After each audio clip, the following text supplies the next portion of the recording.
Dzień dobry, witam Was serdecznie na drugiej lekcji języka polskiego w ramach projektu Przystanek Opole Twórcza Integracja. Mam nadzieję, że nie pomaście języków czytając wierszyki z ostatniej lekcji i że pamiętacie zasady wymowy, o których rozmawialiśmy. Dzisiaj opowiem Wam o rzeczownikach i ich rodzajach oraz o tym, jak je rozpoznawać. Będzie też krótko o przymiotnikach, a na koniec podzielę się z Wami leksyką związaną z powitaniami i pożegnaniami oraz zadawaniem podstawowych pytań. W linku pod filmikiem znajdziecie ćwiczenia, które pomogą Wam utrwalić zdobyte informacje. Polecam je zrobić, ponieważ gramatyka polska wymaga ciągłego powtarzania i ćwiczenia. Tych informacji jest naprawdę dużo i bez ćwiczeń będzie Wam trudno opanować cały materiał. Oprócz tego w linku będą też inne materiały dodatkowe, takie jak słowniczki z dzisiejszą leksyką oraz dodatkowa porcja łamańców językowych dla chętnych. Nie przedłużając, zapraszam Was serdecznie na słówko o rzeczowniku. Rzeczowniki to część mowy, która odpowiada na pytania kto, co. Nazywają ludzi, zwierzęta, rośliny, rzeczy, czynności, emocje, zjawiska, obiekty, krainy geograficzne, miejsca, pojęcia abstrakcyjne itd. itd. To znaczy, że jeśli rozejrzycie się po pomieszczeniu, w którym teraz siedzicie i wskażecie kilka konkretnych obiektów, to nazywając je używacie właśnie rzeczowników. Spróbujmy. Na przykład telefon, kobieta, kalendarz, myszka. To ćwiczenie rozbudujemy jeszcze o kilka dodatkowych informacji.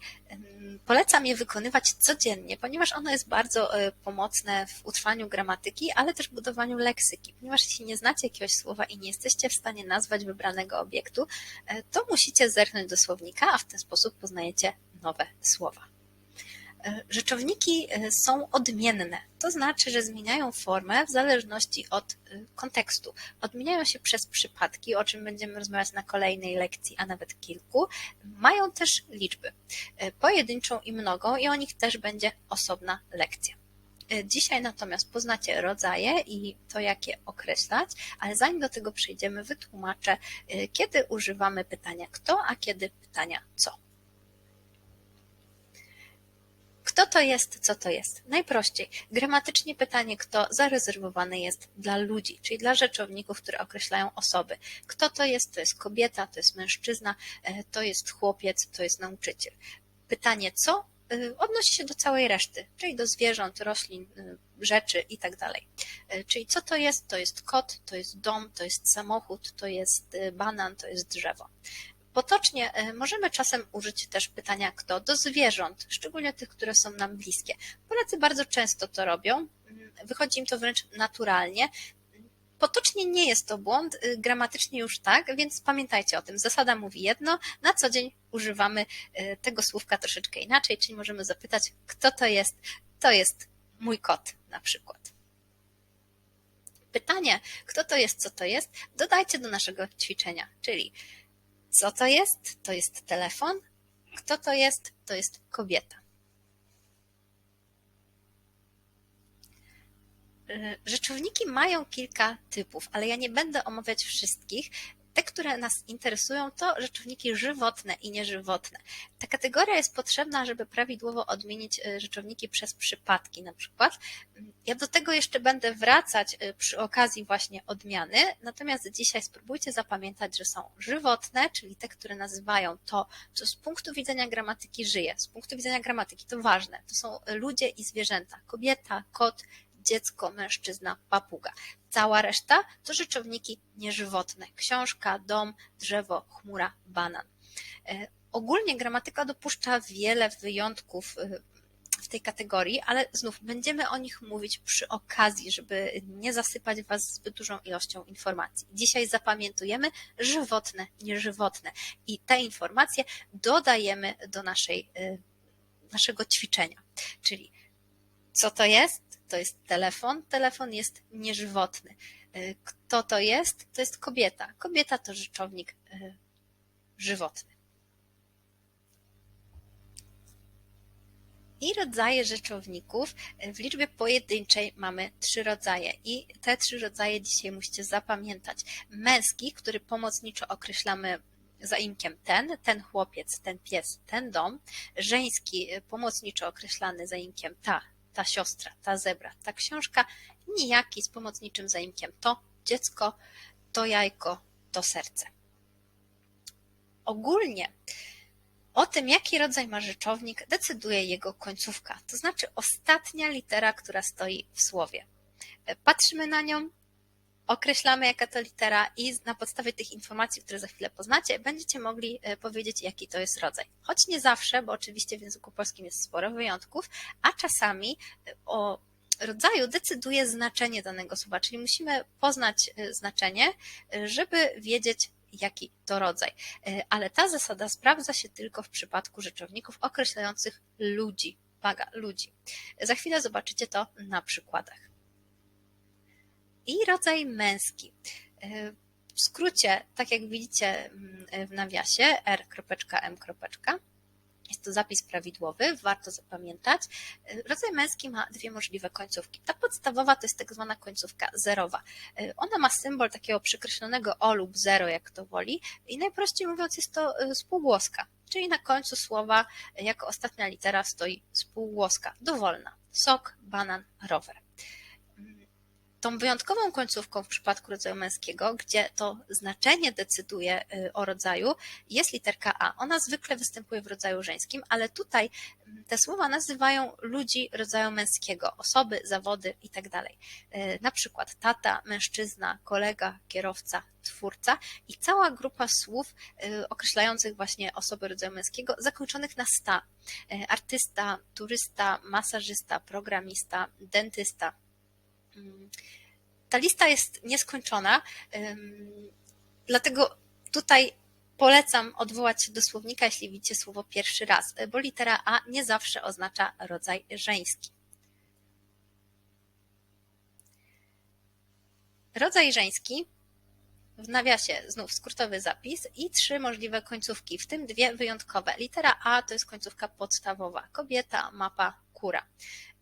Końcówka zerowa, tak jak w przypadku rodzaju męskiego, jest końcówką wyjątkową w tym wypadku. Tutaj znaczenie nam nie podpowie, jaki to będzie rodzaj, na przykład mysz, noc, miłość. Musimy zerknąć do słownika i po prostu sprawdzić, jaki tam jest rodzaj, jeśli to słowo widzimy pierwszy raz. I końcówka druga wyjątkowa to jest i. Pani, sprzedawczyni, gospodyni. Problem z tą końcówką polega na tym, że literka i zwykle występuje w słowach, które mają liczbę mnogą. W tym wypadku tak nie jest. To jest liczba pojedyncza tych słów i musicie to zapamiętać. Pani, sprzedawczyni, gospodyni. O tym, jak wygląda liczba mnoga tych wyrazów, będziemy oczywiście rozmawiać na lekcji o liczbie mnogiej. Dzisiaj zapamiętajcie tylko, że jest to rodzaj żeński. I ostatni rodzaj nijaki. Najwięcej możliwych końcówek podstawowo są to jajko, niemowlę, serce, dziecko, pisklę, słońce i wyjątkowa końcówka, która składa się z dwóch liter, muzeum, centrum, liceum. Znów ta lista wyjątków nie jest skończona, tych słów jest więcej, natomiast na razie zapamiętajcie, że w ogóle istnieją i są takie słowa i nie dajcie się zwieść. To, że na końcu stoi literka M w tym wypadku nie oznacza, że to będzie rodzaj męski, tak? Dlatego znów sprawdzamy w słowniku. Kategorie rodzajów dodajemy do naszego ćwiczenia.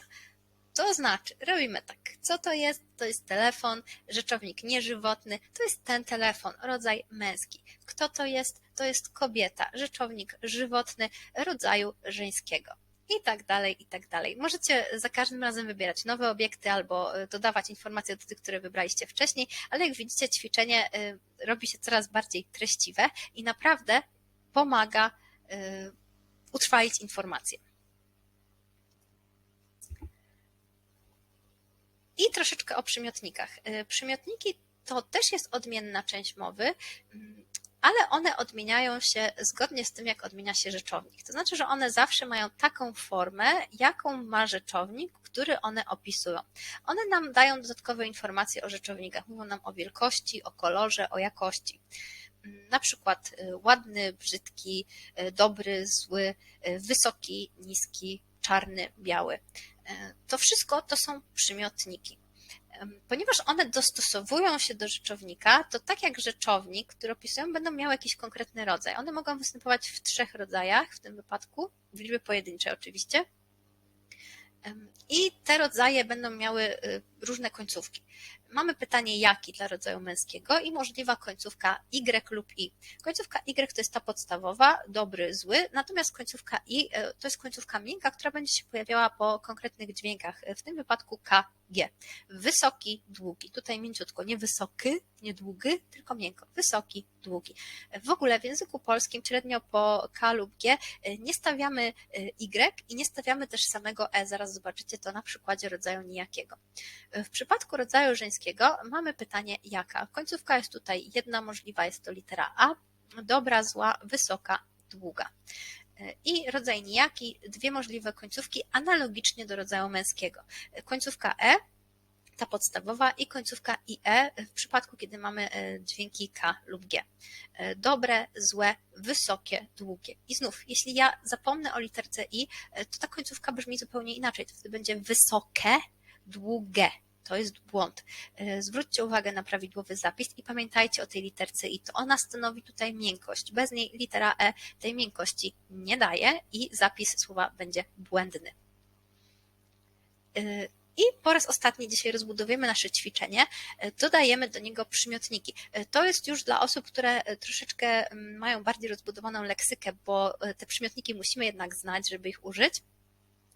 Na przykład, co to jest? To jest telefon. Telefon jest nieżywotny, rodzaju męskiego. Telefon jest niebieski i stary.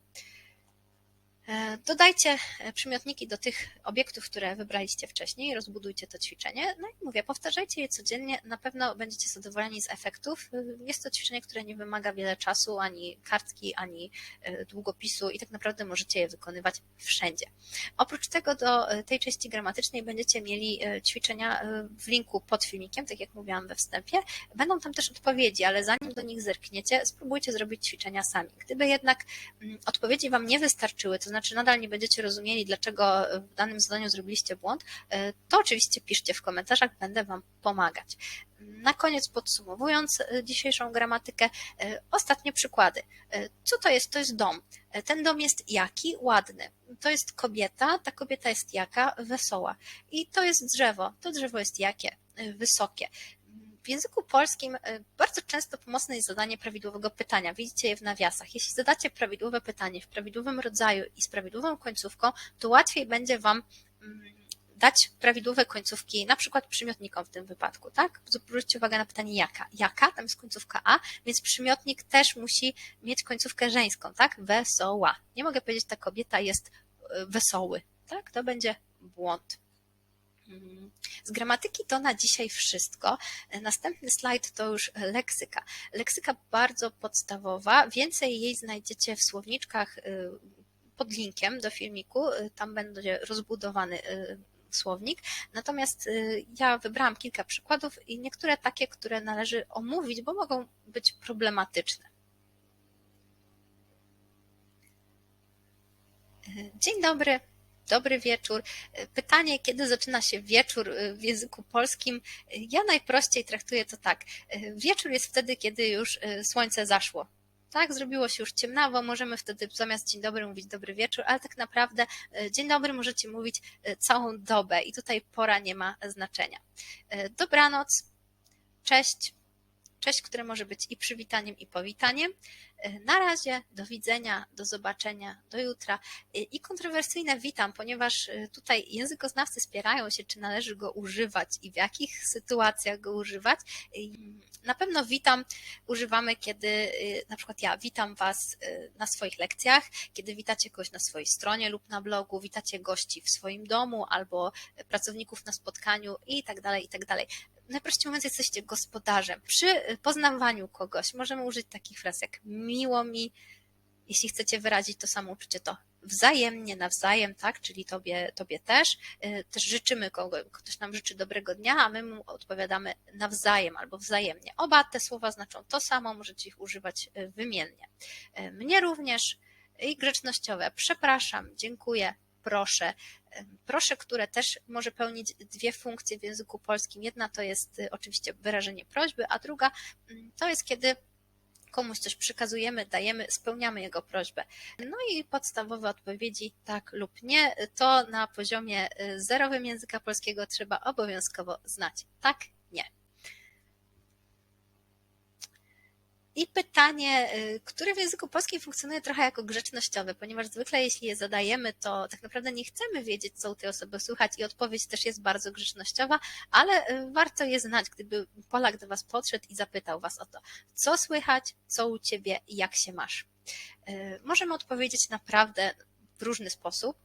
Dobrze, źle, nic nowego, po staremu, fantastycznie, fatalnie. To wszystko zależy od tego, jak faktycznie u Was w danym momencie jest oraz tego, jakie słowo Wam się podoba. Ja osobiście bardzo często używam słowa fantastycznie albo po prostu super, bardzo uniwersalne.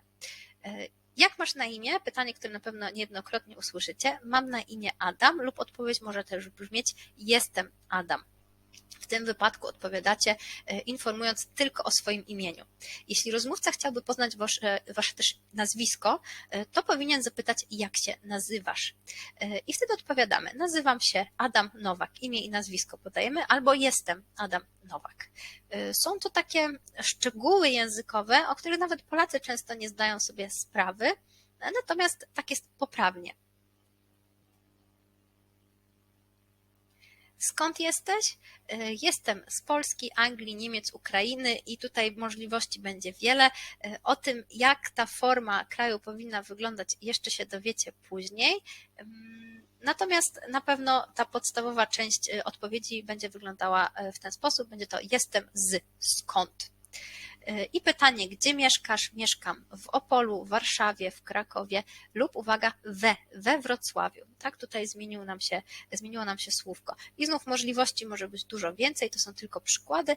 Inny wariant tej odpowiedzi to nie określanie konkretnego miasta, ale rejonu w mieście lub terytorium, na którym mieszkacie, czyli mieszkam w mieście, na wsi, w centrum, na przedmieściach, nad morzem, w górach i tak dalej, i tak dalej. I na koniec kilka przykładowych dialogów. Cześć, jestem Adam, cześć, jestem Ola, miło Cię poznać. Wzajemnie. Cześć, co słychać? Cześć, wszystko dobrze, a u Ciebie? Po staremu. To jest przykład dialogu nieoficjalnego, natomiast następny jest oficjalny. Dzień dobry, nazywam się Anna Kowalska. Dzień dobry, jestem Adam Nowak, bardzo mi miło. Mnie również. Dzień dobry, co u Pana słychać? Dzień dobry, nic nowego. A u Pani? Dobrze, dziękuję. Jak widzicie, oficjalny, nieoficjalny różni się tak naprawdę formą zwrotu, czyli w przypadku oficjalnych używamy najczęściej zwrotów pan, pani, państwo. O tym będziemy jeszcze rozmawiać w przypadku czasowników na następnej lekcji, ale na razie zapamiętajcie, że grzecznościowe formy w języku polskim wymagają użycia pan, pani, państwo. I ostatni dialog, tutaj jest właśnie przykład użycia proszę w dwóch różnych wariantach. Przepraszam, czy mógłbyś podać mi ten długopis? Oczywiście proszę, kiedy podaję. Dziękuję, nie ma za co. I ktoś się wtrąca, proszę o ciszę. Tutaj jest wyrażona prośba, przepraszamy. Na dzisiaj to wszystko. Tak jak mówiłam, ćwiczenia są w linku pod filmikiem. Będą tam też wszystkie materiały dodatkowe. Gdybyście mieli pytania i wątpliwości, pytajcie w komentarzach, będę odpowiadać. Na następnej lekcji zrobimy sobie wstęp do czasowników. Będzie sporo informacji i sporo materiału, ale na pewno dacie sobie radę. Na dzisiaj to wszystko. Dziękuję Wam serdecznie za obecność i do zobaczenia na następnej lekcji.